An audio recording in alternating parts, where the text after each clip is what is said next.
Pete, can you give us the latest news, please, on Fabrizio Bruno, who looks like he might be joining the club, and also any potential targets for the summer? Yeah, it looks like the Brazilian centre-back Fabrizio Bruno will become the first signing of the Julien Lopetegui era at West Ham. Deal pretty much all agreed between the two clubs, Flamengo and West Ham, for around £15 million. Centre-back is an area of the team that Lopetegui is keen to strengthen, so this is maybe the first of two potential new centre-backs coming into the club this summer as well. He made his Brazil debut against England in March, Bruno, so again, obviously he's got good pedigree, and obviously West Ham will be hoping that he can come in and solve their defensive problems as well. One of the other top targets for that centre-back area is Max Kilman from Wolves, who obviously Lopetegui is well aware of, having worked with him at Molineux as well, but it's not going to be an easy deal to do due to the price tag for Kilman, who, for me, probably around 40 plus million mark to try and price him away from Wolves. But West Ham will be hoping that Wolves' own financial situation might force them into selling their club captain as well. Then other targets that probably the club are looking at, I think they're looking around 6 signings in total, if possible. 2 centre-backs, a right-back is another area of the defence that the club are looking to strengthen in. Central midfield, a winger and a striker as well, because everybody's after a striker, which normally happens in these summer transfer windows. They're the most prized possession, is to bring in a number 9 to score your goals. So some of the names that West Ham have been linked with are Ademola Lookman for playing wide forward. Obviously, he had that memorable performance in the Europa League final last week with that hat-trick as well. So maybe they could lure him back to the Premier League.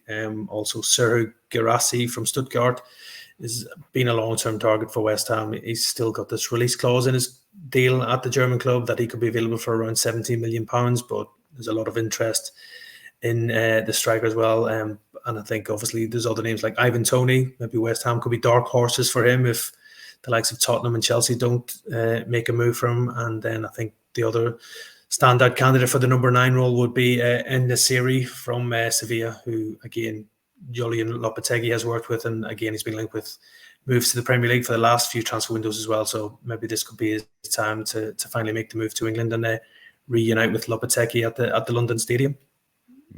Paul, what do you make of that about the potential 6 signings, and how much of a statement of intent is that for the club? Are we expecting then to be quite a significant budget, given some of the fans' cries with West Ham and David Moyes not signing enough players? Do you think this could be a real statement for Sullivan's backing of Lopetegui? They have to.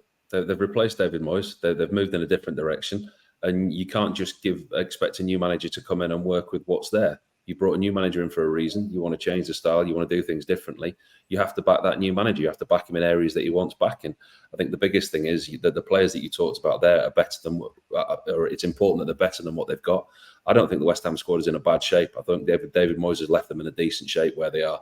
You look at the players that they've got there. I think the important thing is that they keep players like Kudus and Bowen at the club, Ward-Prowse.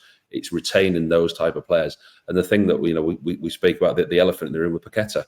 We don't know what's going to happen with him, with the betting situation, the gambling situation. You look at what happened up at Newcastle to the captain and how long that he got banned for, and you just wonder whether there's going to be any kind of ban coming at what time, at what stage of the season that's coming. So is that an area that they're going to have to look at? Are they going to have to get reinforcements and strengthened at those type of positions, because they could potentially lose him at some point? But I think the key thing is keeping the nucleus of the best players. Don't allow your best players to leave. And in that breath, I mean Bowen and Kudus at the moment. Paqueta's situation is different at the moment. But Bowen and Kudus, keep those type of players and then arm your manager with the type of players that he wants and allow him to play the way that he wants to. And I think that's going to be important for West Ham. And Pete, on the Paqueta situation, on the Paqueta situation, obviously I think West Ham might have been banking on his sale this summer as well, with Manchester City really keen on him. He had a release clause in there as well, so that's going to hit their budget as well. It looks like he might have to, he's going to stay there. I don't think Man City will be following up their interest following these FA charges for these alleged betting allegations as well. So again, that could affect their transfer budget as well, and they're in a bit of limbo to see if Paqueta will be able to play for them next season as well if these charges do come against him, because obviously they've set the precedent with those bans on Tonoli and Ivan Toney in the last 12 months as well. So it looks almost inevitable that Paquetá could be hit with one as well. And I was going to ask Pete in terms of outgoings potentially. I mean, we've named some in there, but it sounds like Kurt Zuma might be on his way out of the club. Are there any updates on that, please, and any potential further exits we're expecting from the London Stadium?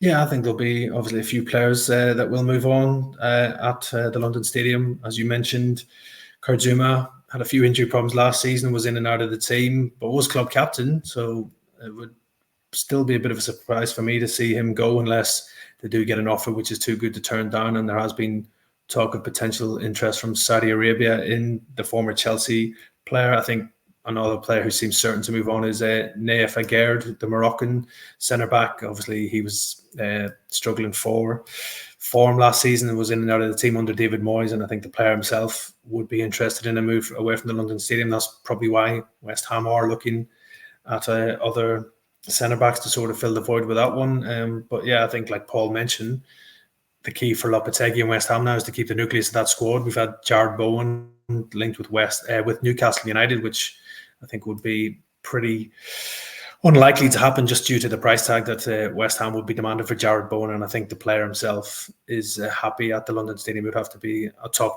club, maybe offering Champions League football to turn his head, I think, right now. So I think for West Ham, they are going to be busy. The players have already left. I think Ben Johnson will leave on a free transfer. Ogbonna is leaving also as well on a free transfer. So there is a lot of areas of the team that the club do need to strengthen in, and Lopetegui will be hoping to be given that back in the transfer market to make signings.